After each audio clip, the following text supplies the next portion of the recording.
가인이 그의 아우 아벨에게 말하고 그들이 들에 있을 때에 가인이 그의 아우 아벨을 쳐 죽이니라.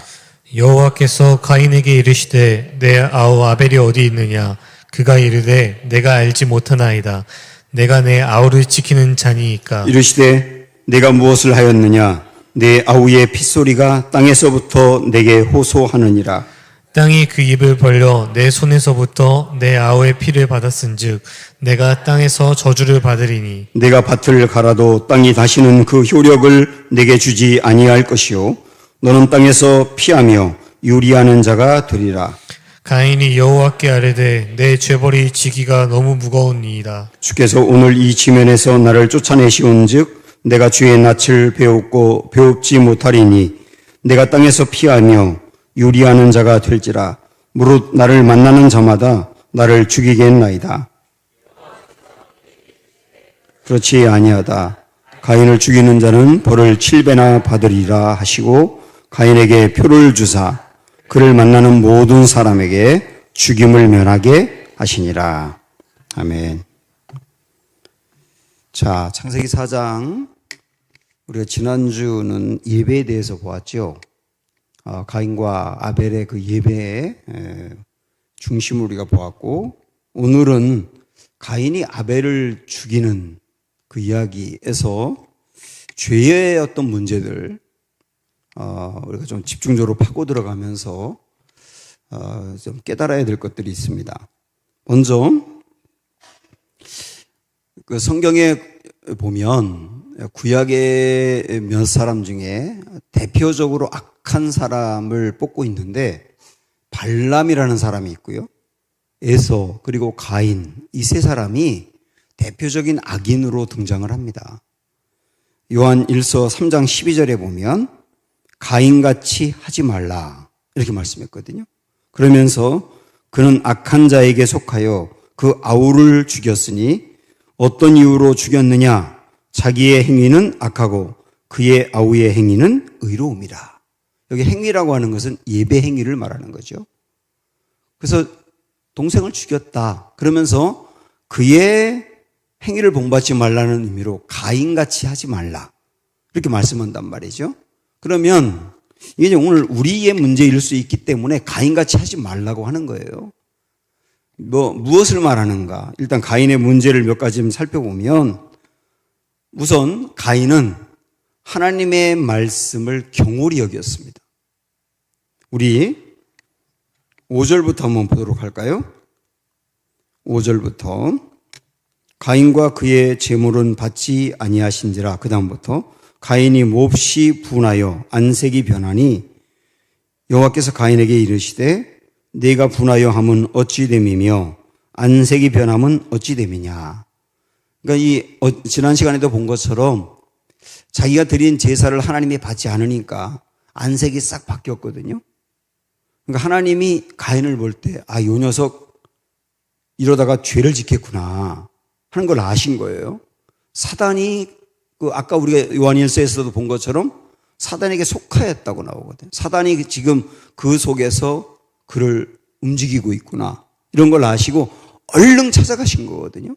얼른 찾아가서 이제 가인에게 하신 말씀이 뭐냐면 왜 안색이 변하냐 그러면서 7절 보세요. 내가 선을 행하면 어찌 낯을 들지 못하겠느냐. 선을 행하지 아니하면 죄가 문에 엎드려져 있느니라. 죄가 너를 잡아먹으려고 도사리고 있구나. 그런 의미라고 지난주 말씀드렸죠. 그러면서 죄가 너를 원하나 너는 죄를 다스릴지니라. 너 죄가 너를 잡아먹으려고 이렇게 도사리고 있는데 지금 너 죄 이겨야 돼. 내 마음에서 막 많은 죄가 지금 떠오르고 있고 격해 있는데 너 그거 이겨야 돼. 특별히 그 말씀을 해주려고 하나님이 찾아오신 거였거든요. 그런데 그 다음에 8절 보면 가인이 그의 아우 아벨에게 말하고 그들이 들에 있을 때에 가인이 그의 아우 아벨을 쳐 죽이니라. 이렇게 나오는 거예요. 하나님이 죄를 질 것 같아가지고 특별히 찾아와서 말씀을 주었거든요. 그런데 그 말씀을 듣고 나서 곧바로 자기 마음이 끌리는 대로 그 엄청난 죄를 저질렀단 말이죠. 이걸 보면 가인은 문제가 뭐냐면 하나님의 말씀을 경홀히 여기는 거예요. 그러니까 하나님의 말씀이 그에게 무게감이 없는 겁니다. 가볍게 들리는 거예요. 가볍게 들리는 거. 하나님의 말씀이 그에게 들릴 때 떨려야 되거든요.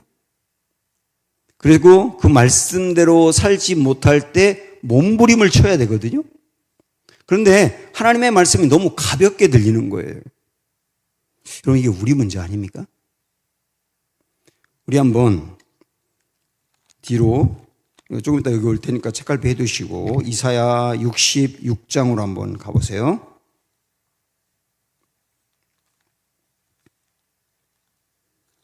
이사야 66장 2절입니다.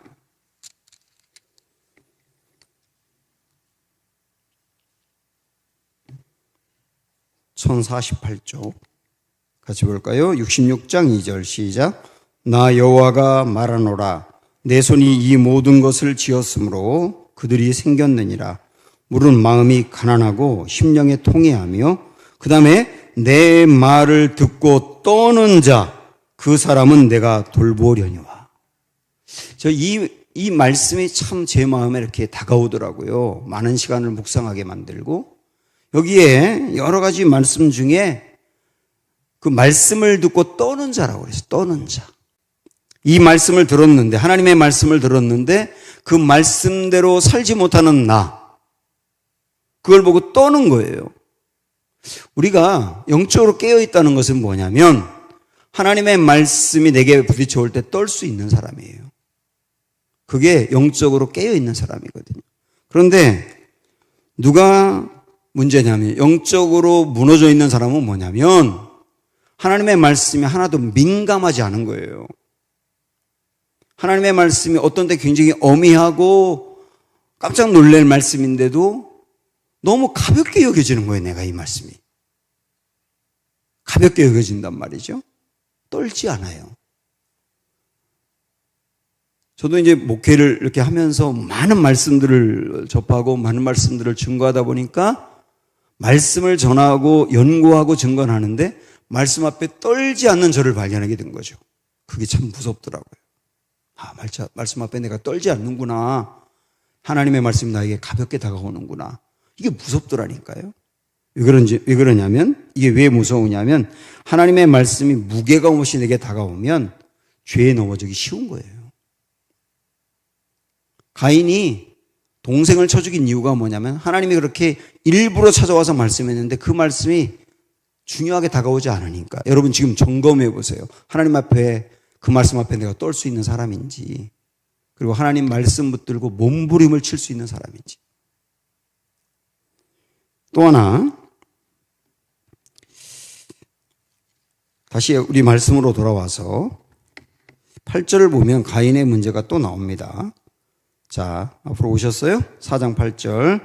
가인이 그의 아우 아벨에게 말하고 그들이 들에 있을 때 이렇게 나오는데 여기 우리 성경에는 가인이 그의 아우 아벨에게 말하고 라고만 나와 있습니다. 뭐라고 말했는지가 안 나왔어요. 그런데 여러분 성경에 거기에 말하고에 3이라고 써 있죠. 그리고 3을 찾아가 보면 뭐라고 되어 있냐면 고대 역본들에 의하면 우리가 들로 나가자가 있음 이렇게 나와 있잖아요. 이게 뭐냐면 우리가 지금 보고 있는 이 성경은 마소라본이라고 하는 것을 번역한 걸 보고 있는 거거든요. 근데 이 성경은 원본이 아니고 필사하며 필사하고 필사하고 필사한 게 전에 오는 건데 그게 예전에 필사한 거하고 그 이후에 필사한 것이 거의 100% 똑같기 때문에 하나님의 말씀에 문제는 없는데 그러나 여러 번역본들에 보니까 여기에 없는 게 거기에 있는 게 있더라는 거예요. 근데 우리 가지고 있는 성경에는 가인이 아벨에게 뭐라고 말했다고만 나오지 어떤 말했다고 안 나오는데 다른 번역본에 보니까 뭐라고 말했냐면 우리 들로 나가자라고 말했다고 나오는 거예요. 그죠? 이걸 한번 생각을 해봐야 되는 겁니다. 왜 들로 나가자고 했을까요? 예? 보는 눈이 많기 때문이죠. 보는 눈. 여기서 조금 의문을 가질 수 있기 때문에 그런 의문을 초등학생들도 할 수 있는데 이때 그러면 아담과 하와가 아벨 낳고 가인 낳고 둘만 낳았으니까 4명밖에 없는 거 아니에요, 세상에? 그렇게 생각할 수 있잖아요. 가인 낳고 아벨 낳고 4명밖에 없잖아요.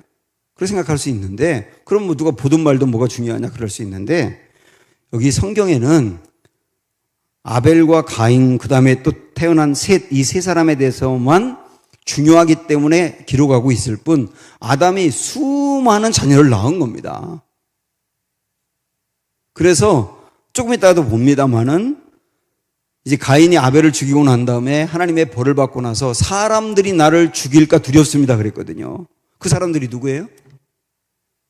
그때 존재하고 있는 어떤 사람들이지 않습니까? 그 많은 사람들이 이렇게 살면서 뻗어나가게 된 것이 수많은 자녀를 낳은 거예요, 아담이. 그걸 우리가 전제하면서 봐야 된단 말이죠. 어쨌든 이 가인은 보는 눈이 많기 때문에 아벨에게 꼬여서 우리 들로 나가자라고 했단 말입니다. 그건 뭐냐면 가인은 하나님의 눈은 의식하지 않는 사람이었는데 사람의 눈은 굉장히 의식하는 사람이었다는 뜻이에요. 여기서 죄가 나오는 거예요.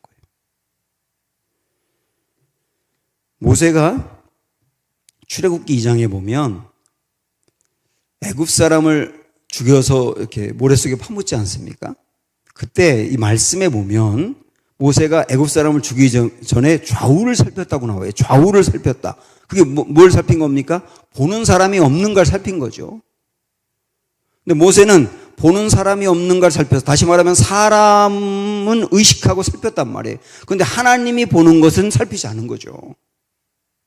이때 당시에 모세는 애굽의 왕궁에 살면서 내가 편안하게 왕궁에서 이걸 누리고 살지 말고 이제 내가 결단하고 민족을 위해서 살자. 고난을 당해도 나 괜찮아. 민족을 위해서, 하나님을 위해서 살자.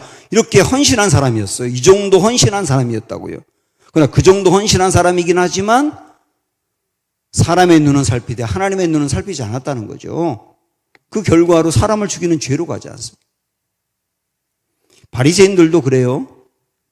이 바리새인들은 구별된 사람이라는 뜻인데, 바리새인들이 어떻게 해서 이제 생기게 됐냐면, 왜 우리 민족이 바벨론의 포로가 됐을까?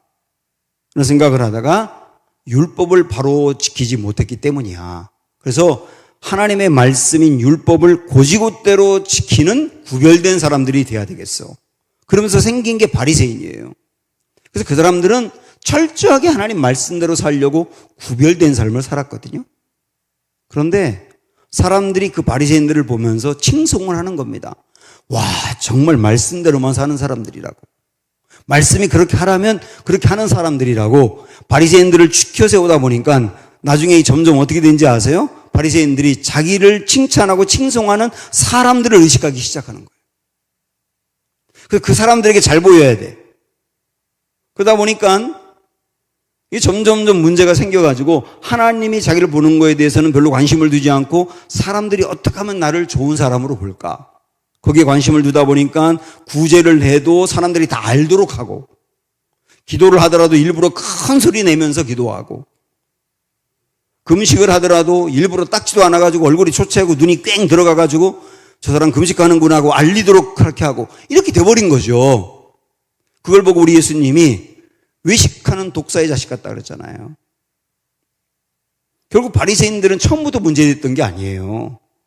우리 예수님으로부터 그렇게 책망을 받은 건 뭐냐면 하나님을 의식하지 않고 사람을 의식하게 되면서, 우리도 여기에 자유롭기가 어렵단 말이에요. 가장 여기에 걸리는 사람이 목사고요.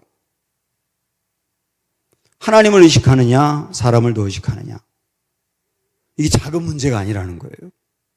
또 하나, 자 이제 8절에 다시 보시면 가인이 그의 아우를 들로 데리고 가서 그의 아벨을 쳐 죽이니라 이렇게 나오거든요.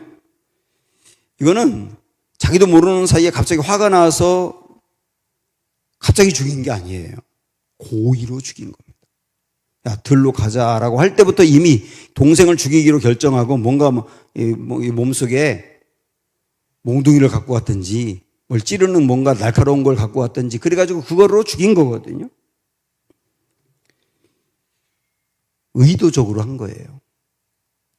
여러분, 이 고의적으로 짓는 죄하고 부지 중에 짓는 죄라고 성경은 표현하고 있는데, 이거는 자기도 모르는 사이에 연약해서 갑자기 짓는 죄하고는 완전 다릅니다. 누가복음 12장에 보면 일부러 알고도 행한 죄는 많이 맞는다고 했거든요. 많이 맞는다 그랬어요. 그러니까 고의로 하는 거는 부지 중에 짓는 죄보다 훨씬 더 징계가 크다는 거예요. 그래서 우리는 내가 알면서도 고의로 죄를 짓지 아니하도록 기도해야 되는 거예요. 그래서 다윗도 시편 19편 13절에 보면 이런 말씀합니다. 그냥 들어보세요. 또 주의 종에게 고의로 죄를 짓지 말게 하사, 이렇게 기도합니다. 하나님, 제가 고의로 죄를 짓지 말게 해주세요 라고 다윗이 기도한단 말이에요. 어쩌면 밧세바를 범하고 난 뒤에 이 시편을 쓰지 않았을까요? 밧세바를 범할 때 그러면 안 된다는 거 알고 하나님이 피할 길을 줬는데도 알면서 고의로 지은 것과 그 죄를 짓고 난 뒤에 얼마나 많이 맞았습니까, 다윗이. 맞고 난 다음에 깨달은 거예요. 이 고의로 짓는 죄가 엄청나게 큰 거구나. 그래서 하나님께 기도하는 거죠. 고의로 죄를 짓지 않게 해달라고. 우리도 이 기도가 필요하단 말이에요. 자, 왜 이 가인은 동생을 죽이는 죄까지 이렇게 발전해 가는지 그 원인들을 한번 우리가 추적을 해봤습니다. 이래서 동생을 죽였는데 9절을 보세요. 여호와께서 가인에게 이르시되 내 아우 아벨이 어디 있느냐? 그가 이르시되 내가 알지 못하나이다. 내가 내 아우를 지키는 자니까?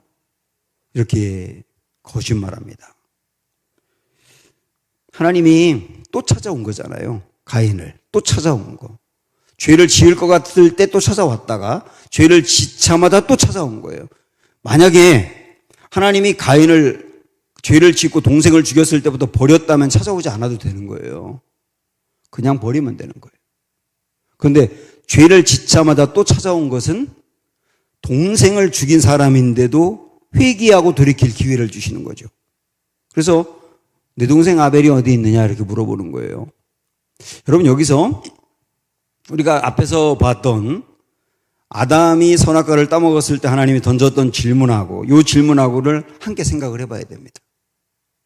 자, 아담이 선악과를 따먹었을 때 하나님 던진 질문이 뭐죠? 에? 아담아, 내가 어디 있느냐죠. 아담아, 내가 어디 있느냐. 그것은 하나님과 아담과의 개인적인 관계를 묻는 거예요. 하나님 앞에서 너는 어떤 사람이냐? 그걸 묻는 거란 말이죠. 그런데 여기에 내 동생 아벨이 어디 있느냐? 이것은 사랑과의 관계를 묻는 거예요. 이 두 가지 질문이거든요. 근본적인 질문, 우리가 늘 점검해야 될 질문. 난 하나님 앞에서 어떤 사람이냐라고 하는 아담아, 내가 어디 있느냐? 그 다음에 사람 사이에서의 나는 어떠냐? 내 동생 아벨이 어디 있느냐? 이 두 질문을 하나님이 지금도 하시는 거거든요. 근데 가인은 뭐라고 대답합니까? 모릅니다라고 말하더니만, 원래 거짓말하고 나면 거짓말을 증명하기 위해서, 실제처럼 증명하기 위해서 덧붙이지 않습니까? 덧붙인 게 뭐냐면, 제가 제 동생 아벨을 지키는 자입니까? 제가 왜 그 아벨을 지켜야 되는 겁니까? 이렇게 묻는단 말이에요. 이거는 형이 동생도 안 지킨다라고 하는 차원을 넘어서 왜 내가 다른 사람을 지켜야 되는데요? 라고 하는 질문이거든요. 우리는 아벨을 지켜야 되는 거예요. 우리가 알고 있는 양과 염소 비유 여러분 아시죠? 오른쪽으로 들어가라, 왼쪽으로 들어가라 하면서 오른쪽으로 들어가는 사람은 양과 같은 사람이고 왼쪽으로 들어가는 사람은 염소 같은 사람이라 그러면서 양과 같은 사람은 어떻게 따고 나오느냐면 예수님에게 먹을 걸 주고 입을 것을 주고 마실 것을 주었다. 그래서 그 사람들 우리가 언제 드렸는데요? 그랬더니 지극히 작은 자에게 한 것이 내게 한 거다. 이렇게 말씀했잖아요. 자, 여기서 염소 같은 사람들을 책망하면서 염소 같은 사람들의 죄를 이야기한다고요. 여기서 여러분 대답을 해보세요. 염소 같은 사람들의 죄가 뭡니까? 잘 생각을 해요. 염소 같은 사람들의 죄. 염소 같은 사람들이 우상숭배 했나요? 다른 사람을 해쳤습니까? 다른 사람이 피해를 줬습니까? 이게 여러분들 뭐 반응이 없어가지고 도대체 이게 온라인 보고 내가 설교하는 것 같아가지고. 응? 아니, 우상숭배했어요? 사람을 해쳤어요? 염소 같은 사람이? 아니에요. 그들의 죄는 뭔지 아세요? 이기적인 죄인 거예요. 이기적인 죄. 내가 왜 저 사람을 도와야 되는데요? 내가 왜 저 사람 헐벗은 걸 보고 입혀야 되는데요? 내가 왜 그 사람이 먹지 못하는 것을 보고 먹여야 되는데요? 그 사람이 마시지 못하는 것을 보고 내가 왜 마시게 해야 되는데요? 내가 왜 그래야 되는데요? 내 인생은 내 건데 나를 위해서만 살면 되지 왜 내가 그 사람까지 책임지고 지켜야 되는 겁니까? 라고 말하는 사람들이거든요. 그게 죄라는 거예요. 굉장히 중요한 걸 우리에게 얘기해 주고 있는 겁니다. 지금 우리 인생에 나 하나님 잘 믿고 하나님 앞에서 내가 거룩하고 정직하고 그리고 내가 열심히 잘 살고 뭐 그러면 되는 거 아니에요 라고 생각하는 사람들이 어마어마하게 많거든요.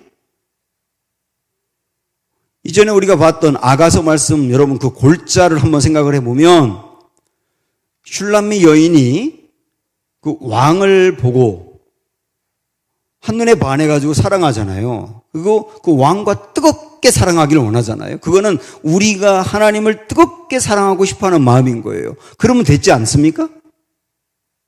내가 하나님을 뜨겁게 사랑하면 되잖아요.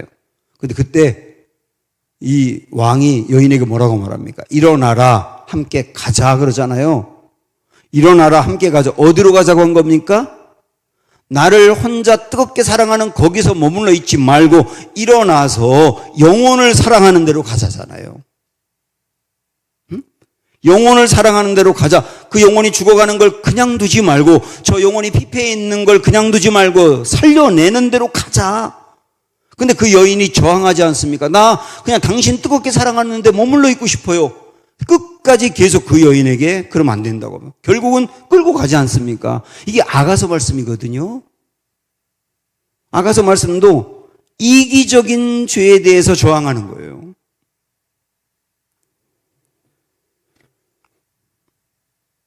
모세가 하나님 앞에 이렇게 투덜거린 적이 있습니다. 하나님, 제가 저들을 낳았습니까?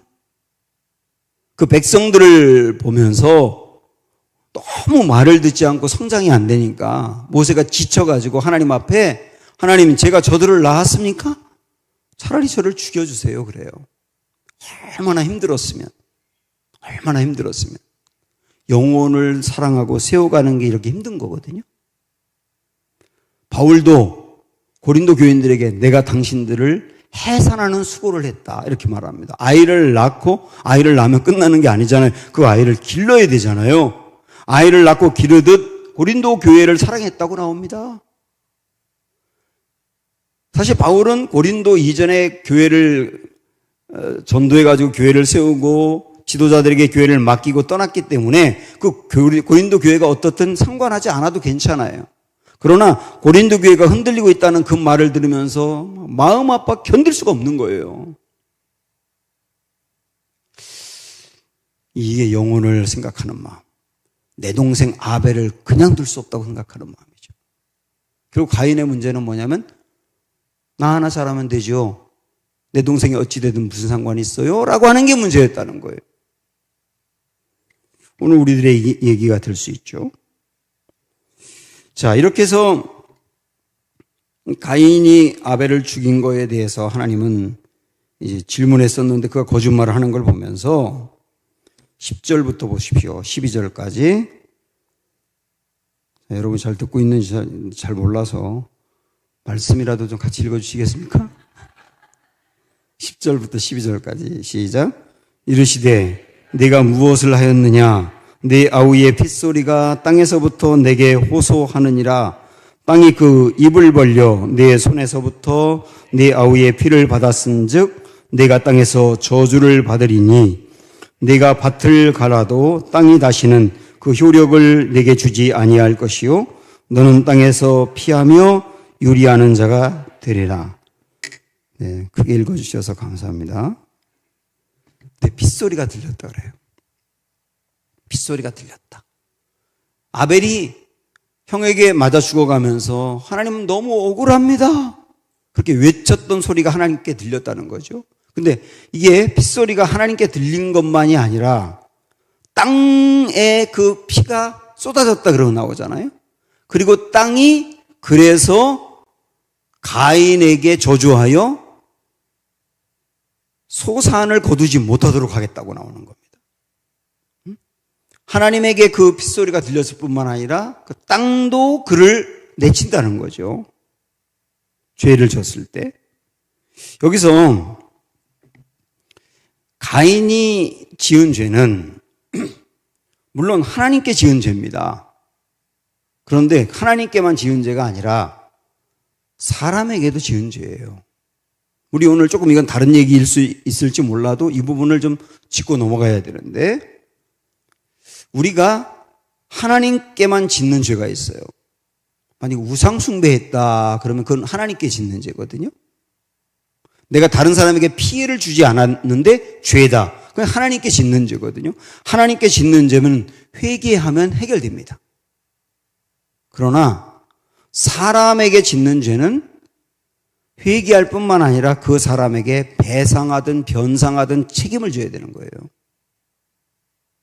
나 하나님께 회개했으니까 내가 너한테 잘못한 것도 난 됐어 라고 하면 안 되는 거예요. 이거는 우리 잘 알고 있듯이 옛날에 그 방영했던 밀양이라는 영화 여러분 아시잖아요. 그거는 반기독교적인 정서를 강조하는 영화였어요. 사실은 기독교인들이 교회 이야기 나온다 그러고 많이 봤지만 그거는 교회와 기독교인들의 문제를 지적하는 영화인데 아시잖아요. 전도연 아들이 유괴당했다 죽지 않습니까? 그래서 전도연이 너무나 괴로워하고 유괴하고 죽였던 그 살인자는 깜빵에 가고 근데 전도연이 괴로워하다가 교회를 다니면서 예수님을 만나게 되고 그래서 놀랍게 자기 아들을 죽인 그 살인자를 용서해야 되겠다. 용서를 결정합니다. 그리고 면회를 가가지고 내가 당신의 죄를 용서합니다. 이렇게 말하니까 그 깜빵 안에 있는 그 살인자가 뭐라고 말하냐면 나도 여기서 이 감옥 안에서 하나님을 믿게 됐는데 하나님이 내 죄를 용서했습니다. 이렇게 말하니까 그때 전도인이 막 불같이 화를 내면서 내가 용서하기 전에 누가 먼저 용서해 그러잖아요. 그럼 이거는 기독교인들이 사람에게 피해를 주고 사람에게 죄를 짓고 난 뒤에도 나 하나님 앞에 회개했으니까 됐어요 라고 하는 것에 대한 지적이에요. 사람에게 지은 죄도 하나님께 지은 죄라서 하나님께 회개함으로 그 부분에 대해서는 용서를 받을 수 있을지 몰라도 사람에게 지은 부분에 대해서는 배상하고 책임져야 된다 라고 하는 것을 생각하게 하는 대목입니다. 좀 다른 얘기긴 했지만 가인이 이 벌을 받았지요. 땅이 너를 저주해서 농사를 지어도 잘 거두지 못할 거야. 그러면서 사실 그 말씀의 끝에 얘기했던 게 뭐냐면 너 유리하게 될 거야 그랬어요. 유리하게 될 거야. 유리한다는 말은 방황한다는 뜻이잖아요. 그러고 나니까 가인이 한번 13절 14절 보세요. 가인이 여호와께 아뢰되 내 죄벌이 지기가 너무 무거우니이다. 원래 자기가 지은 죄가 어마어마하게 크더라도 자기가 받는 벌이 더 무겁다고 생각하나 봐요. 14절에 주께서 오늘 이 지면에서 나를 쫓아내시온즉 내가 주의 낯을 배웁지 못하리니 주님이 쫓아내지 않았거든요. 주님이 쫓아낼 거였다면 동생을 죽인 이 사람을 찾아오지 않지요. 그마저도 용서하고 회개하여 변화시키려고 찾아온 겁니다. 그런데 자기 스스로 주께서 나를 쫓아내십니다 라고 말한단 말이에요.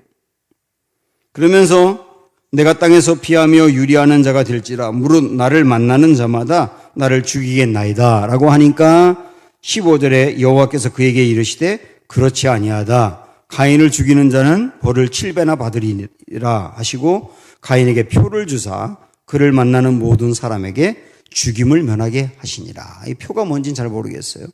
그러나 너 사람들이 너를 죽이지 않을 거야. 내가 너를 보호할 거야 라고 말씀한 거예요. 그러니까 가인은 이 두려움에서 벗어나게 된 거예요. 아, 사람들이 나를 죽이지 않겠구나. 이렇게 된 겁니다. 그런데 요거는 하나님이 진노 중에도 긍휼을 베푸시는 것을 보여준 거죠. 이 표라고 하는 것은.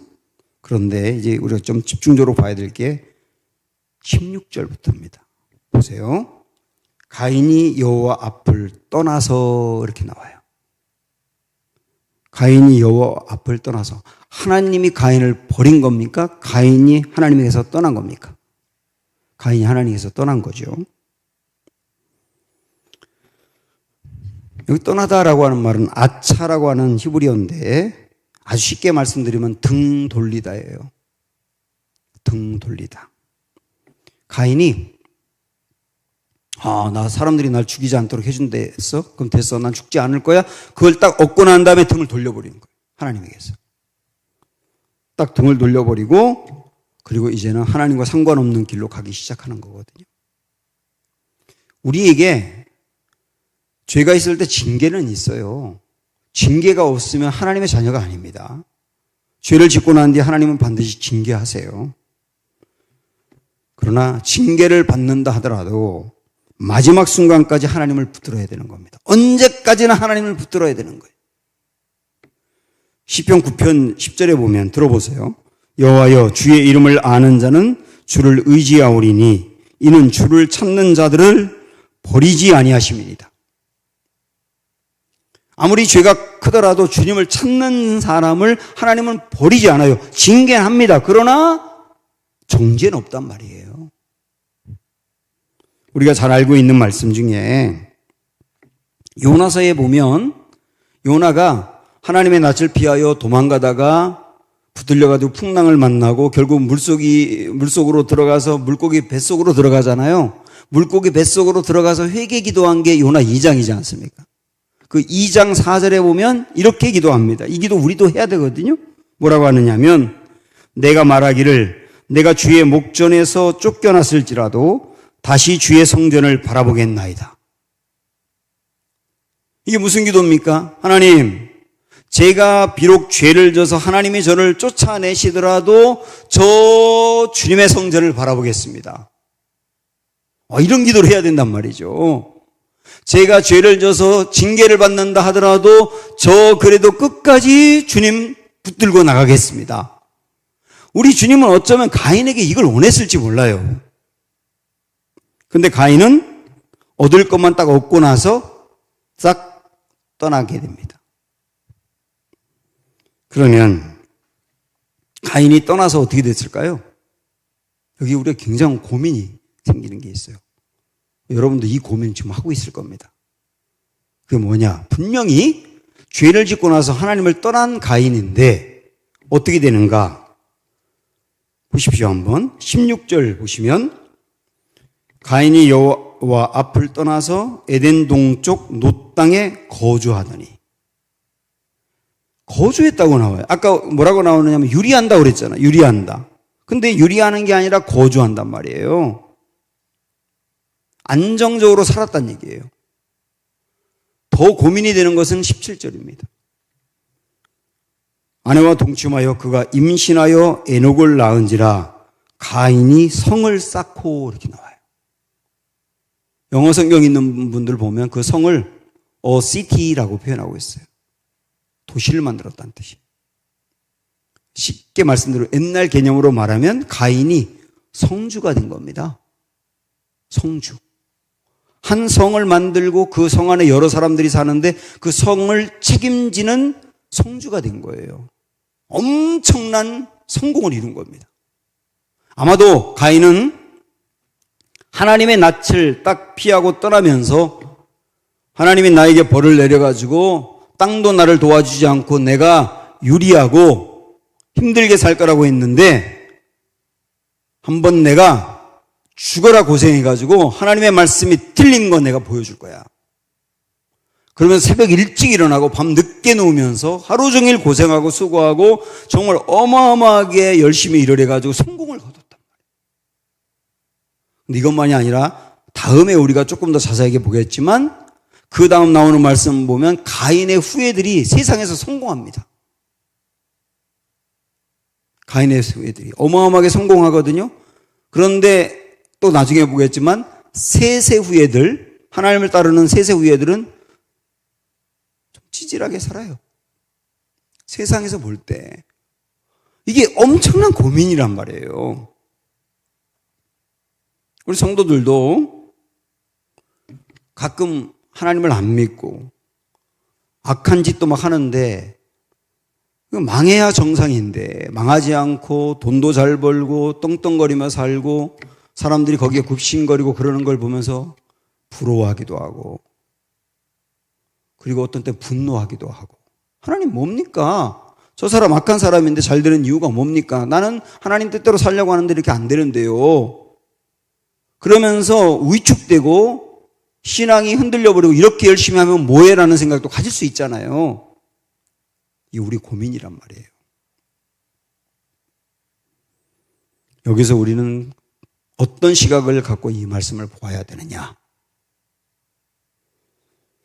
분명히 겉으로 볼 때는 가인이 거주하고 성주가 되고 그 후손들도 잘 되는 것 같았어요. 그런데 여기서 우리가 찾아야 됩니다. 16절 보면 가인이 여호와 앞을 떠나서 어디로 갔다고 나와요? 에덴 동쪽이라고 나와요. 자, 금요기도회 때 이 말씀 계속 들었던 분들 동쪽은 무엇을 의미한다고 말씀드렸죠?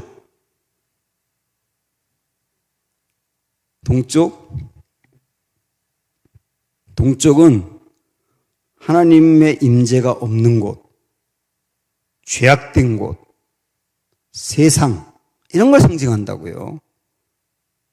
이런 걸 상징한다고요. 그때도 몇 가지 근거로 말씀드렸지 않습니까? 여기서 그냥 가인이 여호와 앞을 떠나서 놋 땅에 거주하더니 이렇게 해도 되는데 여기서 에덴 동쪽이라고 강조한 것은 뭐냐면 지금 가인이 세상으로 나아가서 거기서 나름대로 성공을 거뒀을지 몰라도 하나님과 아무 상관이 없는 죄악된 세상 가운데 거하게 됐다. 이걸 강조하는 거예요. 또 무엇을 강조하느냐? 놋이란 말을 했으면 놋 땅이라고 했는데 여러분 놋에 1번이라고 써 있죠. 그리고 거기 가보면 뭐라고 나왔습니까? 유리함이라고 나와 있어요. 놋 땅에 거했다라고 하는 것은 그가 어떤 땅을 가지고 성을 쌓고 그래서 겉으로 볼 때는 굉장히 성공을 거뒀을지 몰라도 그의 인생은 유리했다는 거예요. 방황했다는 거죠. 방황했다. 그의 영혼은 흔들렸다예요. 결국 앞에서 하나님이 가인에게 벌을 내리면서 너 유리할 거야 라고 했던 것은 그가 거주할 땅도 없고 집도 없고 그런 의미가 아니라 영원히 방황할 거다. 너 부자가 될지 몰라. 겉으로 볼 때 굉장히 성공한 것처럼 보일지 몰라. 그러나 너의 영혼은 방황할 거야. 이런 얘기거든요. 하나님의 얼굴을 피해서 나가면 동쪽으로 가는 거거든요. 그 중간지대가 있는 건 아닙니다. 그쪽으로 갔을 때 그의 인생은 영원히 방황한다는 거예요. 영원히 심하게 흔들린다는 거예요. 영원히 흔들린다라고 하는 건 영적인 관점으로만 볼 수 있는 거거든요, 사실은. 이거 세상 사람들이 볼 때 영원히 흔들린다. 그게 뭐가 중요해? 성을 쌓고 부자가 되는 게 중요하지. 이렇게 보는 관점들입니다, 그쪽은. 동쪽은. 그러나 우리는 영원히 방황한다라고 하는 것은 하나님과 전혀 상관이 없는 삶을 살면서 하나님과 단절돼서 자기 인생이 자기가 하나님이 되고 자기 노력으로 자기 인생을 개척하려고 하고 그러다가 전혀 평안하지 않고 경쟁해야 되고 황폐해진단 말이에요. 그 영혼이. 나중에는 결국은 그 영혼이 하나님 없는 곳에서 보내게 되는 거죠. 이걸 얘기하는 겁니다. 이걸. 그러니까 우리는 요 가치를 봐야 되는 거죠. 영혼이 안정되고 영혼이 복된 가운데 사느냐, 영혼이 흔들리는 것, 이거 둘을 놓고 저울질해 보는 거예요. 영혼이 흔들리더라도 나 육신이 잘 되면 되는 거야 라고 말하면 우린 굉장히 세속적인 거예요, 사실은. 교회 열심히 나와도. 어떤 것의 가치를 더 두느냐가 아주 중요합니다. 만약에 내가 교회를 열심히 다니는데 이 가인이 진짜 부러워. 솔직히 난 가인이 너무 부러워. 그러면 우리는 굉장히 흔들릴 거예요. 신앙생활 하면서 흔들리고 하나님 앞에 끊임없이 불평하게 될 거고 나는 뭐냐고 말하게 될 거고 나는 실패자같이 보일 거고 세상 사람들이 늘 부럽고 몸이 교회에 와 있지만 내 영혼은 그렇게 방황하게 될 겁니다. 그러나 나는 조금 더 가인의 삶보다 어렵게 살 수 있을지 몰라도 내 영혼이 흔들리지 않고 안정된 이것이 정말로 중요합니다라고 여기는 사람은 가인의 삶이 그렇게 부럽지 않을 거예요.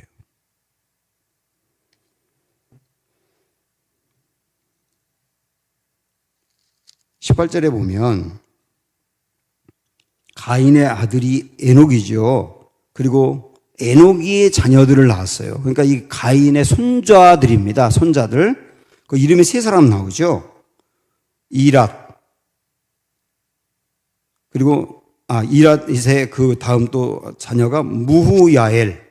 또 무후야엘의 자녀가 무두사엘 이렇게 나와 있는데 뭐 꼭 한 명씩만 낳은 건 아니겠죠. 대표적으로 얘기를 하면서 여러분 이 이름의 뜻이 중요합니다. 이 이름의 뜻 제가 말씀드릴까요? 이랏의 뜻이 뭐냐면 도망자라는 뜻이에요.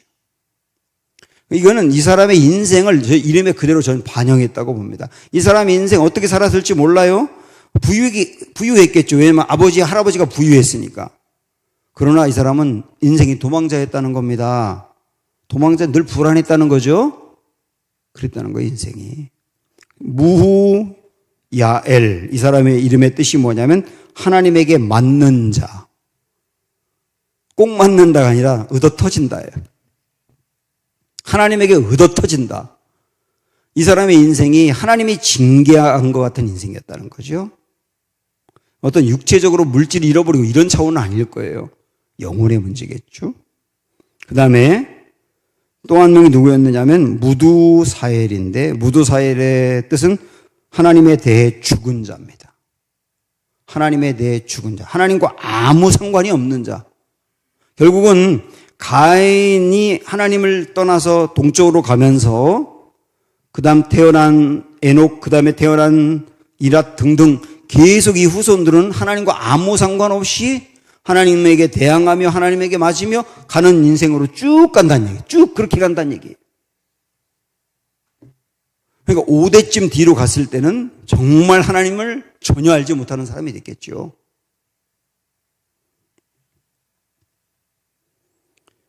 사랑하는 여러분, 이 세상의 복과 하나님에게 받는 복에 대해서 혼동을 일으키면 안 됩니다. 이 부분에 대해서 흔들리시면 안 됩니다. 정말로. 마지막으로 시편 37편 7절부터 9절 한번 들어보십시오. 여호와 앞에 잠잠하고 참고 기다리라.